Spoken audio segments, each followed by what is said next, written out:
इयं ब्रह्म वेदांत विदो वदन्ति परं प्रधानं पुरुषं तथान्ये विश्वोद्गते कारणम् ईश्वरं वा तस्मै नमो विघ्न विनाशनाय। हे गणपति देवता, आपकी वंदना के साथ, आपके निवेदन के साथ, प्रार्थना के साथ यह कार्यक्रम मैं आगे प्रायोजित करता हूँ। आप उद्भव के देवता हैं। प्रतिक्षण प्रति स्तर पर हर क्षण अणु में आप व्याप्त हैं और आप हर जगह जो परिष्कार की प्रक्रिया चल रही है उसमें आप सतत नवीन परिष्कार की ओर अग्रसर करते हैं और अपनी कला से आप प्रकृति को परिष्कृत करते हुए आगे बढ़ते हैं। प्रकृति चक्र के अधीन पूरे प्रकृति चक्र में आपकी भूमिका प्रधान है। आप आपके साथ और भी भैरवों को, आपके स्तर के देवताओं को माता ने आपके सहयोग के लिए रखा है, लेकिन हमारे तन पर भी सबका वास है। लेकिन सारे जो देवता तत्व है हमारी सुरक्षा में लगे रहने के बाद भी हमारी स्वास्थ्य की रक्षा और रोगी मनुष्य को जो रोग मुक्त करने की जो आयुर्वेद की कला है, जिसने कि आपने सृष्टि के मनुष्य जब जंगली जीवन से सभ्य जीवन को प्राप्त कर रहा था, उस समय आपने मनुष्य को जीवन जीने के लिए ज्ञान दिया था। उस ज्ञान से थोड़ा सा दूर हो गया है। यद्यपि कि यह अपने को काबिल समझता है, लेकिन इसका मन, बुद्धि, चित्त, चेतन, अंधकार, अहंकार, विवेक सब लुप्त होते चला जा रहा है। इसकी सारी क्रियाएं ओरिजिनल नहीं रह जा रही है। मन भी इसके ओरिजिनल नहीं रह रहे हैं, बहुत ही उसमें मिलावट हो गया है। अब ऐसी परिस्थिति में आप ही इस काम को, आप ही इसको सुधार सकते हैं। मनुष्य में जो माता का वास है आत्म तत्व के रूप में, प्रत्येक जीव में, प्रत्येक जगह माता जो अपनी आत्मा सोल के रूप में, आत्मा के रूप में अपने अग्नेय स्वभाव के साथ रहती है। उसकी सुरक्षा, उसकी सेवा में आप सारे आपके साथ लगे हुए गण उनकी सेवा में लगा रहे। इस पर थोड़ा सा आप अगर केयर कर देंगे, ध्यान दे देंगे, तो ये क्रिया मनुष्य दिव्यता को प्राप्त होने लगेगा और रोग से भय नहीं रहेगी। जब मनुष्य में तो भय की स्थिति ही नहीं थी, जानवरों में भय था, मनुष्य में तो निर्भयता उसके भीतर है। ईश्वर का गुण है और निर्भयता उसके भीतर है, स्वतंत्रता भी उसके भीतर है। वह स्वतंत्र मैंने किसी भी दबाव में, किसी भी व्यवस्था के अंतर्गत वो स्वतंत्र है। किसी तरह से उस पर गुलामी नहीं है मनुष्य के भीतर। तो वैसी स्थिति में आप थोड़ा सा कृपा करें मनुष्य पर। और रोग होने की जो प्रक्रिया बहुत ज़्यादा है, बाहरी वात पित्त कफ के इम्बैलेंस में यानी असंतुलित होने से जो रोग होता है वह तो होता ही है, लेकिन इधर कुछ काल से मनुष्य में बहुत ज़्यादा मात्रा में संक्रमित होने वाले जो वायरस हैं, रोग राक्षस हैं, इनके रोग थोड़े से बढ़ते चले जा रहे हैं। इनके रोग से भय भी होते चला जा रहा है। आज पूरा देश जो विषाणु से भयभीत है, अपने को ठहरा दिया है, बंद कर दिया है, सबकी रोजी रोटी समाप्त हो गई है, देश ठहर रहा है, गया है, क्रियाहीन हो गया है। ऐसी स्थिति में आरोपित जीवन में इससे बहुत तरह की परेशानियां उत्पन्न हो गई है, क्योंकि सारे आरोपित जीवन में सारे संपत्ति, सारा सुविधा, सब कुछ रुपया में के मूल्य में बांट दिया गया है, उसमें मूल्य में चढ़ा दिया गया है, और उसका प्रबंधन बहुत ही खूबसूरत नहीं रह गई है।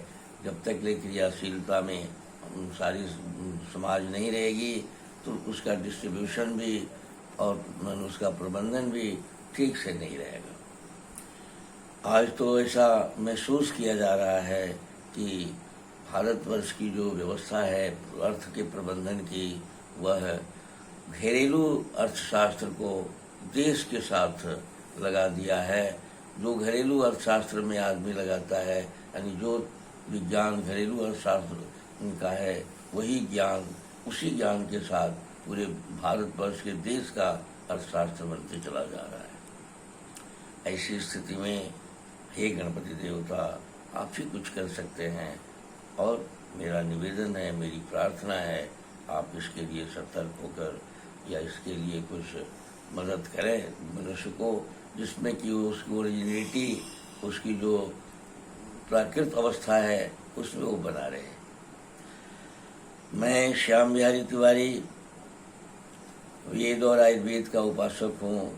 मुझे जो प्रेरणाएं मिलती रहती है, उन प्रेरणाओं को आपके सामने रखने की मैं कोशिश करता हूँ, और सबसे ताकतवर प्रेरणा ये मिलती है कि आप सिर्फ सोचना शुरू करें कि हम क्या हैं, मेरे भीतर कौन कौन सी क्रियाएं चल रही है, मुझे कैसे रहना चाहिए, मुझे कौन से रोग हैं, और उस रोग से मुक्ति के लिए आपका अपना कर्तव्य क्या है।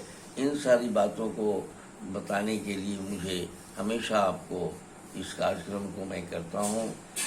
आप प्रत्येक मनुष्य अगर स्वयं अगर इस बात की पर विचार करने लगे कि मुझे स्वस्थ होना है, मुझे कैसे रहना है, तो प्रकृति के साथ उसका जुड़ाव हो जाएगा। क्योंकि प्रकृति की रोगरोधी क्षमता और जीवनी शक्ति की धारा 24 आवर्स लगातार चलती रहती है। कोई जगह ऐसा नहीं है जो उसके धारा में हम नहीं हैं। पूरे ब्रह्मांड जो है प्राण तत्वों से बने हुए हैं, और प्राण तत्वों में जैसे ही हम प्राण तत्वों के भीतर अपने प्राण तत्वों के साथ उनके साथ मेल मिलाप कराने की कोशिश करेंगे तो वह हमें स्वस्थ बना देगा। ये हमारे देश में पहले हमेशा इस बात की चर्चा चलती रही। ऋषियों ने भी कहा कि रोग को मान्यता नहीं देनी चाहिए। अपने प्रकृति के साथ जुड़कर और प्रकृति के साथ अपने को संबंध बनाने की कोशिश करते हुए अगर आप चलते हैं तो इसमें आपका कोई भी रोग आपको नहीं होगा। आपके जो इम्बैलेंस यानी असंतुलित वात पित्त कफ है वो भी संतुलित हो जाएगा, आप स्वस्थ रहेंगे।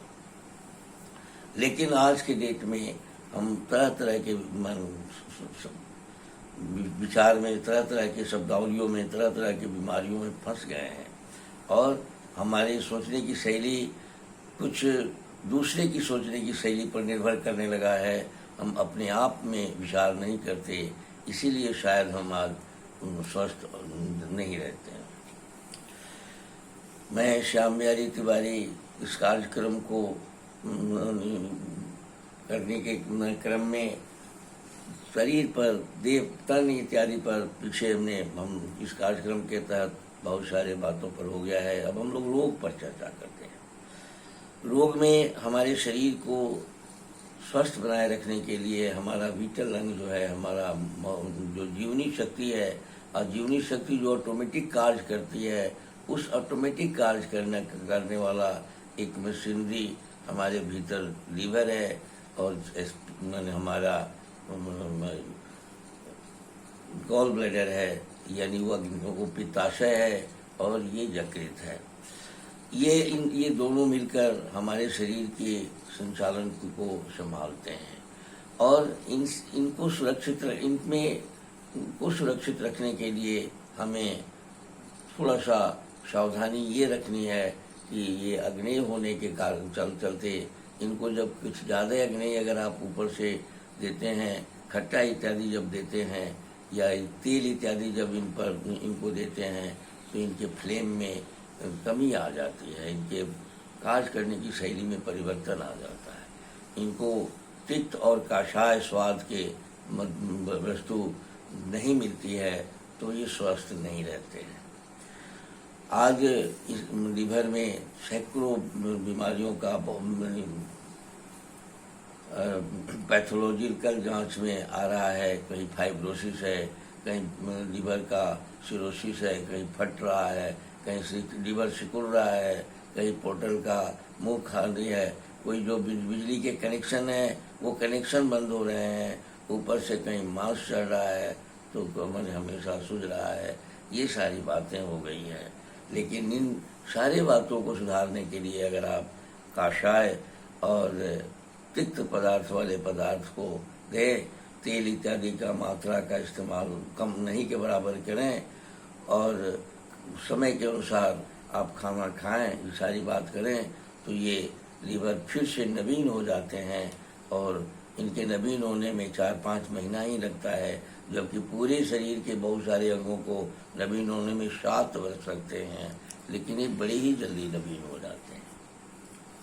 इन पर आज एक रोग जो है वायरस का भी है, जो आज जिस विषाणु से हम अपना देश को बंद कर दिए हैं, उससे भी ज़्यादा घातक ये हमारे विषाणु चल रहे हैं।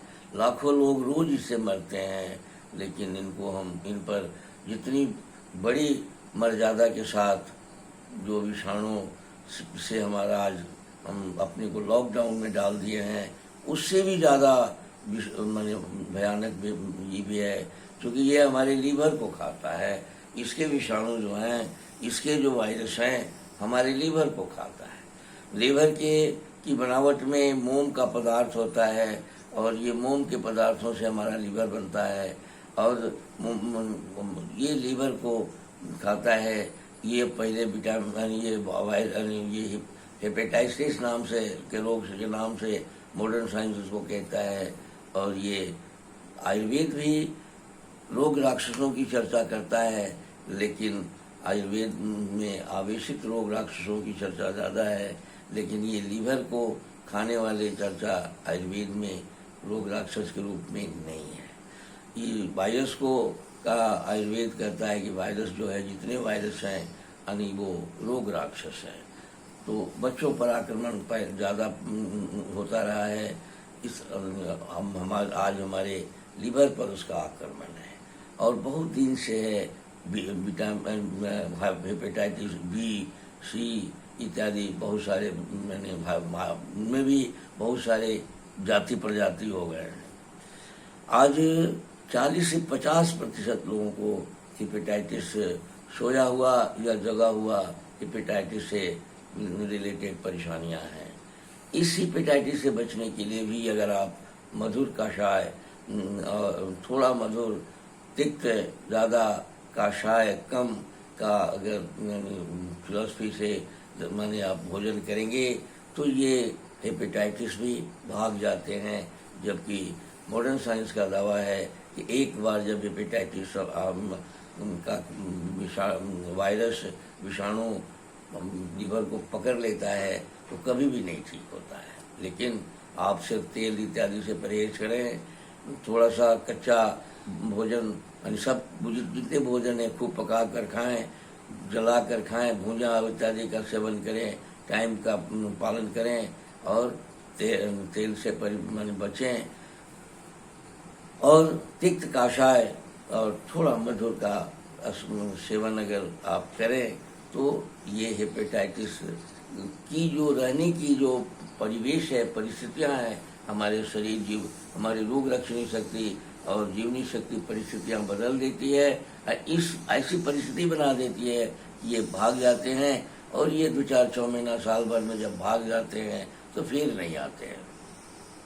ऐसी स्थिति में हम मैंने जीवन को सुरक्षित रखने के लिए अपने आहार विहार को जब तक हम सुरक्षित नहीं करेंगे, समय से खाएंगे पिएंगे नहीं, तेल इत्यादि से बचेंगे नहीं, मांसाहारी भोजन से बचेंगे नहीं, तब तक हम लीवर से की बीमारियों से मुक्त नहीं हो सकते। इसी के साथ आज का यह कार्यक्रम आपको मैं समर्पित करता हूँ और निवेदन करता हूँ कि आप अपने आहार विहार का उचित अनुचित आपको स्वयं ज्ञान हो जाएगा कि क्या हमको फायदा कर रहा है, क्या हानि कर रहा है। इस पर विचार करके खाना शुरू कीजिए, आप स्वस्थ हो जाएंगे, कोई भी रोग नहीं रहेगा आपके साथ, इसमें कोई संदेह नहीं है। धन्यवाद।